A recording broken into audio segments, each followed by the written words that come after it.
ನಮಸ್ಕಾರ. PV news people voice ಚಾನೆಲ್ಗೆ ಸ್ವಾಗತ. ನಾನು ನಿಮ್ಮ ಲಾವಣ್ಯ ರವಿಚಂದ್ರ. ಚೀಮೂಲ್ ಅಧ್ಯಕ್ಷರಾಗಿ ಮಂಜುನಾಥ ರೆಡ್ಡಿ ಅವಿರೋಧ ಆಯ್ಕೆ. ಜಿಲ್ಲೆಯಲ್ಲಿ ಚೀಮೂಲ್ ಅಸ್ತಿತ್ವಕ್ಕೆ ಬಂದ ಬಳಿಕ ಮೊದಲ ಬಾರಿಗೆ ನಡೆದ ಅಧ್ಯಕ್ಷರ ಚುನಾವಣೆಯಲ್ಲಿ ಕಾಂಗ್ರೆಸ್ ಬೆಂಬಲಿತ ನಿರ್ದೇಶಕ ಬಾಗೇಪಲ್ಲಿ ಮಂಜುನಾಥ ರೆಡ್ಡಿ ನೂತನ ಅಧ್ಯಕ್ಷರಾಗಿ ಅವಿರೋಧವಾಗಿ ಆಯ್ಕೆಯಾಗಿದ್ದಾರೆ.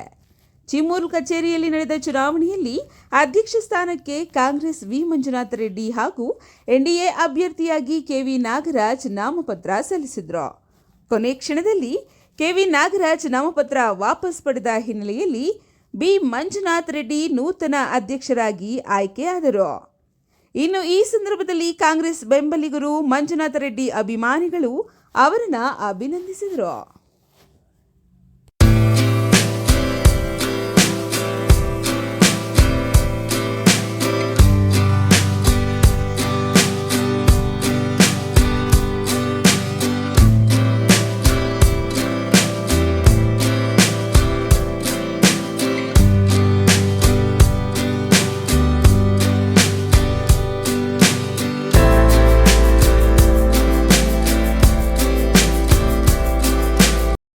ಚಿಕ್ಕಬಳ್ಳಾಪುರ ಜಿಲ್ಲಾ ಸಹಕಾರ ಹಾಲು ಉತ್ಪಾದಕರ ಸಂಘಗಳ ಒಕ್ಕೂಟ ನಿಯಮಿತ ಚೀಮೂಲ್ ಅಂತ ಏನು ಕರಿತೀವಿ, ಇವತ್ತು ಅಧ್ಯಕ್ಷರ ಆಯ್ಕೆಗಾಗಿ ಇವತ್ತು ಈ ಪ್ರಥಮ ಸಭೆಯನ್ನು ಕರೆಯಲಾಗಿತ್ತು. ಚುನಾವಣಾ ವೇಳಾಪಟ್ಟಿಯನ್ನು ಸಹ ಹೊರಡಿಸಲಾಗಿತ್ತು. ಈ ಸಭೆಯಲ್ಲಿ ನಾವು ನಾಮಪತ್ರ ಸ್ವೀಕಾರ ಮಾಡಲಿಕ್ಕೆ ಸಮಯವನ್ನು ಕೊಟ್ಟಿದ್ದೀವಿ, 9 ರಿಂದ 11 ಗಂಟೆಗೆ. ಆ ಸಮಯದಲ್ಲಿ ನಮಗೆ 2 ನಾಮಪತ್ರಗಳು ಸ್ವೀಕೃತಿಗೊಂಡಿತ್ತು. ಒಂದು ವಿ ಮಂಜುನಾಥ ರೆಡ್ಡಿ ಅವರದ್ದು, ಎರಡನೇದು ಕೆವಿ ನಾಗರಾಜ್ರವರು. ಸಭೆಯ ಪ್ರಾರಂಭದ ನಂತರ ನಾಮಪತ್ರಗಳ ಪರಿಶೀಲನೆ ಕಾರ್ಯ ನಡೆಯಿತು. 2 ನಾಮಪತ್ರಗಳು ಅಂಗೀಕೃತವಾಯಿತು. ತದನಂತರ 11:20 ರಿಂದ 11:50 ನಾಮಪತ್ರಗಳನ್ನು ಹಿಂತೆಗೆದುಕೊಳ್ಳಲು ಸಮಯಾವಕಾಶ ನೀಡಲಾಗಿತ್ತು. ಕೆವಿ ನಾಗರಾಜ್ರವರು ತಮ್ಮ ನಾಮಪತ್ರವನ್ನು ಹಿಂಪಡೆದಿರುತ್ತಾರೆ. ಅಂತಿಮವಾಗಿ ಅಧ್ಯಕ್ಷ ಸ್ಥಾನಕ್ಕೆ ಕಣದಲ್ಲಿದ್ದಂತಹ ಅಭ್ಯರ್ಥಿಯಾದಂತಹ ವಿ ಮಂಜುನಾಥ ರೆಡ್ಡಿ ಅವರನ್ನ ಚೀಮೂಲ್ ಚಿಕ್ಕಬಳ್ಳಾಪುರ ಜಿಲ್ಲಾ ಸಹಕಾರ ಹಾಲು ಉತ್ಪಾದಕರ ಸಂಘಗಳ ಒಕ್ಕೂಟ ಸಂಘ ನಿಯಮಿತ ಇದರ ಪ್ರಥಮ ಅಧ್ಯಕ್ಷರಾಗಿ ಅವಿರೋಧವಾಗಿ ಆಯ್ಕೆಯಾಗಿರುತ್ತಾರೆಂದು ನಾನು ಘೋಷಿಸುತ್ತೇನೆ. Thank you sir. ಈ ಐತಿಹಾಸಿಕ ದಿನ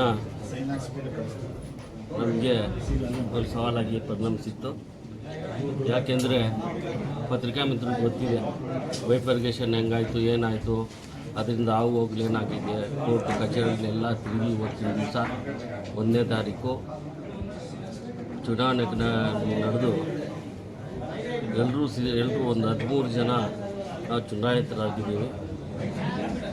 ಈ ಚುನಾವಣೆಯ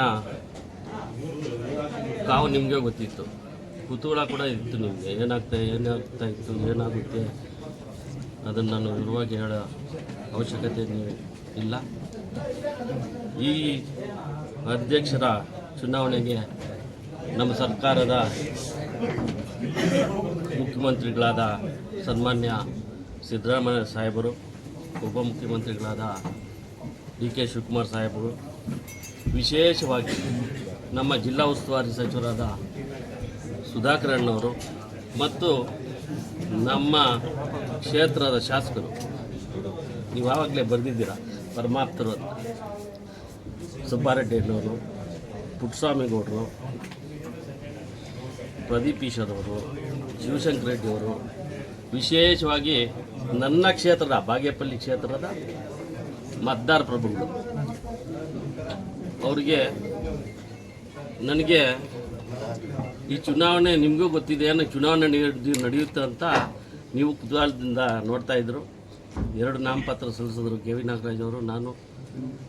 ಅವ್ರು ದೊಡ್ಡ ಮನಸ್ಸು ಮಾಡಿ ಇವತ್ತು ವಾಪಸ್ಸು ನಾಮಪತ್ರವನ್ನು ಪಡೆದಿದ್ದಾರೆ. ಇವೆಲ್ಲರಿಗೂ ಸೇರಿ ನಾನು ಕೃತಜ್ಞತಾ ಅಭಿನಂದನೆಗಳನ್ನು ತಿಳಿಸ್ತೀನಿ. ಯಾಕೆಂದರೆ ಮೊಟ್ಟ ಮೊದಲ ಇದು ಚುನಾವಣೆ ಚಿಕ್ಕಬಳ್ಳಾಪುರ ಹಾಲು ಒಕ್ಕೂಟ ಬಂದ ಮೇಲೆ ಜವಾಬ್ದಾರಿನೂ ನಮ್ಮ ನಿರ್ದೇಶಕರ ಮೇಲೆ ಇದೆ. ಯಾಕೆಂದರೆ ಕಷ್ಟಪಟ್ಟು ನಾವು ರೈತರಿಗೇನೋ ಒಂದು ಭರವಸೆ ಕೊಟ್ಟು ಬೈಫರ್ಗೇಷನ್ ಮಾಡಿದ್ವಿ. ಮಾಡಿದ ನಂತರ ನಮ್ಮ ಆಡಳಿತ ಮಂಡಳಿ ಏನು ತೀರ್ಮಾನ ತಗೋತೋ ಅಂತ ಅವ್ರಿಗೂ ಕೂಡ ಕಾತರದಿಂದ ಕಾಯ್ತಾ ಇದ್ದಾರೆ. ನಿರೀಕ್ಷೆಗಳು ಭಾಳಷ್ಟಿದೆ. ಆ ನಿರೀಕ್ಷೆಗಳಿಗೆ ಹುಸಿಯಾಗ ರೀತಿ ಮತ್ತು ನಮ್ಮ ನಂಬಿಕೆ ವಿಶ್ವಾಸವನ್ನು ಇಟ್ಟ ಎಲ್ಲ ನಿರ್ದೇಶಕರು ಮತ್ತು ನಮ್ಮ ಒಕ್ಕೂಟದ ಅಧಿಕಾರಿಗಳು ನೌಕರಿಗಳಿಗೂ ಯಾವುದೇ ರೀತಿ ತೊಂದರೆ ಆಗದಿರ ನಮ್ಮ ಒಕ್ಕೂಟಕ್ಕೆ ಚ್ಯುತಿ ಬರೆದಿರೋ ರೀತಿಯಲ್ಲಿ ನಾವು ನಡ್ಕೊಳ್ಳೋಕ್ಕೆ ಪ್ರಾಮಾಣಿಕವಾಗಿ ಕೆಲಸ ಮಾಡ್ತೀವಂತ ಈ ಸಂದರ್ಭದಲ್ಲಿ ನಿಮ್ಗೆ ಹೇಳಕ್ಕೆ ಬಯಸ್ತೀವಿ. ನಿಮ್ಮ ಸವಾಲುಗಳೇನಿದೆ ಸರ್? ಸವಾಲುಗಳಿದೆ ಸರ್, ನಿಮಗೆ ಗೊತ್ತಿದೆ. ಅದನ್ನು ಇನ್ನು ಇವತ್ತು ಫಸ್ಟ್ ಬೋರ್ಡ್ ಆಗಿದೆ, ಬೋರ್ಡ್ ಕರಿತೀನಿ. ಒಂದು 15 ದಿವಸದಲ್ಲಿ ಎಮರ್ಜೆನ್ಸಿ ಬೋರ್ಡ್ ಕರಿಬೇಕು. ಯಾಕಂದರೆ 18 ತಿಂಗಳಾಗಿದೆ ನಾವು ನೋಡಿ ಏನು ಇದರ ಫ್ಯಾಕ್ಟ್ ಫಿಗರ್ಸ್ ಏನೂ ಗೊತ್ತಿಲ್ಲ ನಮಗೆ. ನಾವು ಒಂದು ರೀತಿ ಪ್ರೈಮರಿ ಸೊಸೈಟಿ ಅಧ್ಯಕ್ಷರಾಗಿ ನಮ್ಮನ್ನು ಟ್ರೀಟ್ ಮಾಡ್ತಾಯಿದ್ರು ಇಲ್ಲಿ. ಯಾಕಂದರೆ ಅವ್ರಿಗೆ ನಮ್ಗೆ ಅಧಿಕಾರ ಹೋಗಿದೆ, ನಾವನ್ನು ಕೇಳೋಕ್ಕೆ ಇಲ್ಲಿ ಕೇಳೋ ಪರಿಸ್ಥಿತಿಯಲ್ಲಿ ನಾವೇ ಇರಲಿಲ್ಲ. ಇವಾಗ ಬಂದಿದೆ, ಬೋರ್ಡ್ ಬಂದಿದೆ. ಬೋರ್ಡ್ ಬಂದಾಗ ಎಲ್ರಿಗೂ ಅದ್ರ ಮೇಲೆ ಜವಾಬ್ದಾರಿ ಇದೆ. ಎಲ್ಲರೂ ನಮ್ಮ ಮೇಲೆ ನಿರೀಕ್ಷೆ ಇಟ್ಟು ಎಲೆಕ್ಷನ್ ಆಗಿದೆ, ಒಂದು ಕಡೆ 15-20 ದಿವಸ ಎಲೆಕ್ಷನ್ ನಡೆಸ್ತೀವಿ. ಆಮೇಲೆ ಎಲ್ಲ ಪಕ್ಷ ಭೇದ ಮರೆತು ಎಲ್ಲರೂ ಕೂಡ ನಮಗೆ ಇವರು ಸಹಕಾರ ಕೊಟ್ಟಿದ್ದಾರೆ.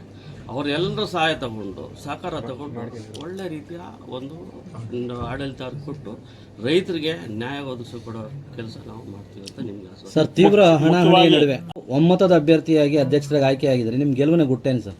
ಏನಿಲ್ಲ, ನಮ್ಮ ಸರ್ಕಾರ ಇದೆ, ನಮ್ಮ ನಿರ್ದೇಶಕರಿದ್ದಾರೆ, ನಮ್ಮನ್ನು ಆಯ್ಕೆ ಮಾಡಿರೋರು. ಅವರು ಯಾವುದೇ ಅವರಿದ್ರೂ ಕೂಡ ನಾವು ಒಗ್ಗಟ್ಟಾಗಿ ಇವಾಗ ಕೆಲಸ ಮಾಡೋ ಪರಿಸ್ಥಿತಿ ಬಂದಿದೆ. ಯಾಕಂದರೆ ಇದು ಸಹಕಾರ ಕ್ಷೇತ್ರ. ಇದಕ್ಕೆ ಯಾವುದೇ ಚಿಹ್ನೆ ಇಲ್ಲ, ಪಾರ್ಟಿ ಇಲ್ಲ, ಪಕ್ಷ ಇಲ್ಲ, ಉಳಿಸ್ಕೊಂಡಿದ್ದೀವಿ ಅಷ್ಟೇ.